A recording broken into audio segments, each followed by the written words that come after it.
With the Israeli Defense Forces continuing to amass troops near the Gaza border, officials throughout the region anticipate a sustained ground assault that could last weeks as Israeli soldiers hunt Hamas terrorists who are able to blend in with civilians and operate in a network of alleyways and tunnels that have been used to move arms and launch attacks on Israel for years. U.S. Secretary of State Antony Blinken met with Israeli Prime Minister Benjamin Netanyahu today and his war cabinet in Tel Aviv. While the Wall Street Journal reports that as many as 2,000 U.S. soldiers have been selected to prepare for deployment to Israel in a non-combatant role. Joining me now live from Jerusalem to report on the latest is freelance war correspondent Chuck Holton. Chuck, welcome back to Washington Watch. Hi, Tony. How are you? Good. I've seen some of your reporting. What's the latest that we're seeing there on the ground? Well, it's been a fairly quiet day. I mean, people heard about these horrible attacks on October 7th, but they might not realize that those attacks really have not stopped. Hamas fired something like 5,000 missiles on October 7th, but they have continued firing missiles every single day, almost every hour of every day since then. And so I've been down in the south just a couple days ago. On Saturday, we were down in Sderot. There were rockets coming overhead on a minute-by-minute basis. We went out and visited the kibbutz at Be'eri, where these Hamas terrorists had gone in and butchered the little children, women, old people. Absolutely horrific. Just the kind of things that you cannot unsee. And they're still rooting terrorists out. Those 1,500 or so terrorists that came across the border on the 7th have not all been found.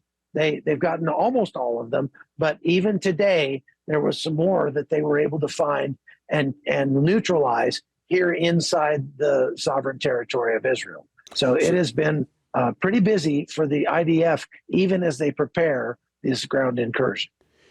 Chuck, I have the red alert on my phone for my trips to Israel, so I'm tracking those rocket attacks that are just almost, minute by minute. We're seeing them come across into various parts of Israel.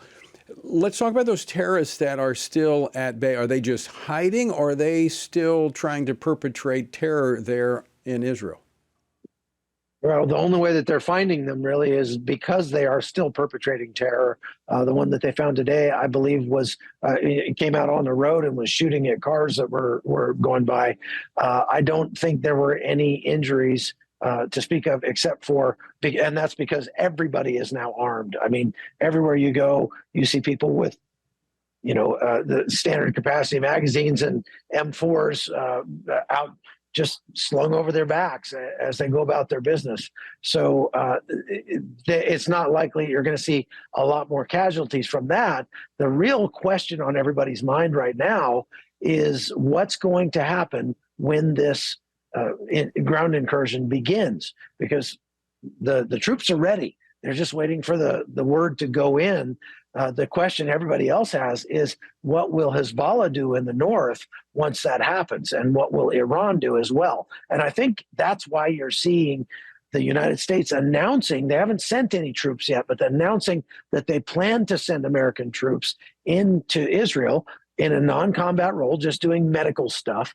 But the fact that there are American troops on the ground in Israel should make the group of Hezbollah and even the Iranians think twice about getting involved. They should function as a deterrent, just like we did when we had troops in Syria, right, to deter Turkey from invading and taking on the Kurds.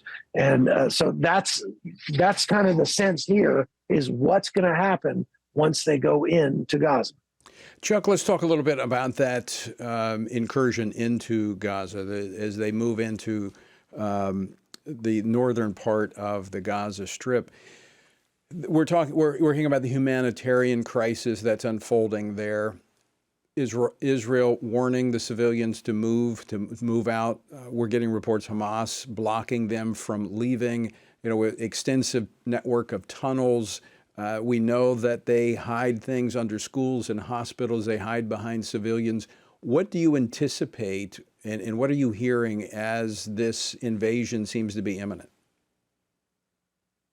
We talked to a master sergeant in the IDF today, and he just told us that they are not going to stop until they have performed a Hamasectomy on Gaza, and that they are ready to let slip the dogs of war. And he was all kitted out, had his weapon, he was ready to go.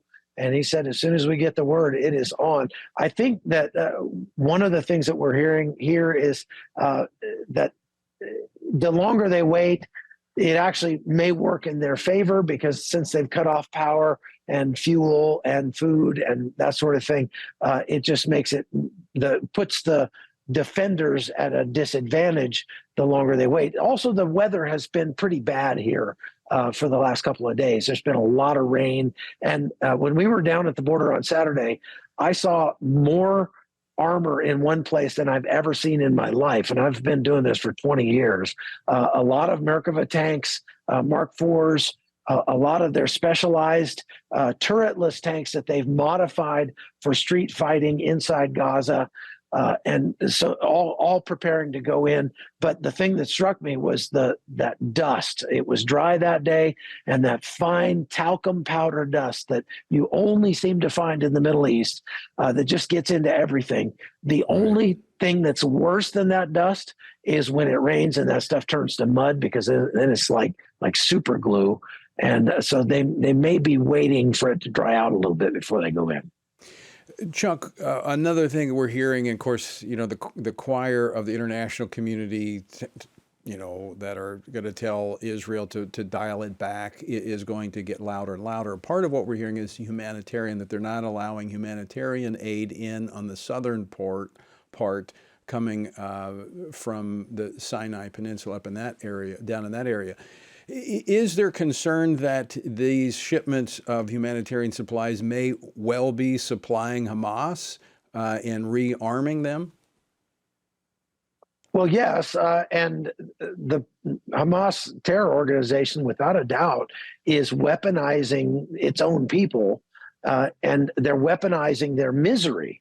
They want the Palestinians to be miserable. They want many of them to die as quote unquote collateral damage, because when they do, that's really their only hope of shifting the tide of public sentiment against the Israelis. And of course, there are a lot of people in the United States and around the world now who are already predisposed to being for the Palestinians and against the Israelis. And what the people we've talked to here, especially people in the IDF getting ready to go in there, is that if you find yourself on the side of having to justify people who behead babies, maybe you should take a long, hard look at your worldview. But I'll tell you that these troops are marshaling in the South within sight of the kibbutzim that were attacked during that first October 7th incursion into Israel. And so all they have to do is look right over there, and every one of those soldiers knows exactly why they have to go into Gaza. Chuck, as you said, you've been doing this for 20 years. You've been all around the world. When you look at Gaza, one of the most densely populated areas, they've got these networks of tunnels where they've been launching these attacks on Israel for years. How long do you think it's going to take them to do that Hamasectomy that Master Sergeant talked about? Urban combat is the most difficult form of combat there is. And they say that statistically, it takes 4 times as much ammunition, 4 times as much manpower, and 4 times as much other resources to win in an urban environment. An urban environment favors the defenders over the attackers. And, there's just so many angles. It's all about geometry in an urban environment, so many angles to get shot from. And so it is going to be a long, difficult slog. Of course, the Israelis have trained for this. They do have plans in place for this, but if they're having to bring in, they had 145,000 or so troops that were ready to go when this started, but now they're looking at probably 400,000 troops. Not all of them will go into Gaza, of course, but when we were down there, I could tell these guys know they've got a long, hard fight coming. Now, Israel will likely get quite a bit of help from the United States in doing so, not necessarily by boots on the ground or infantry or anything like that, but with these two ships offshore, they've got aircraft and stuff that they can do a lot of signals intelligence, a lot of signal jamming, things like that, that should help the Israelis. Chuck, we're out of time. Thanks so much for staying up late over there and joining us. We'll be checking back in with you. Thanks for being with us.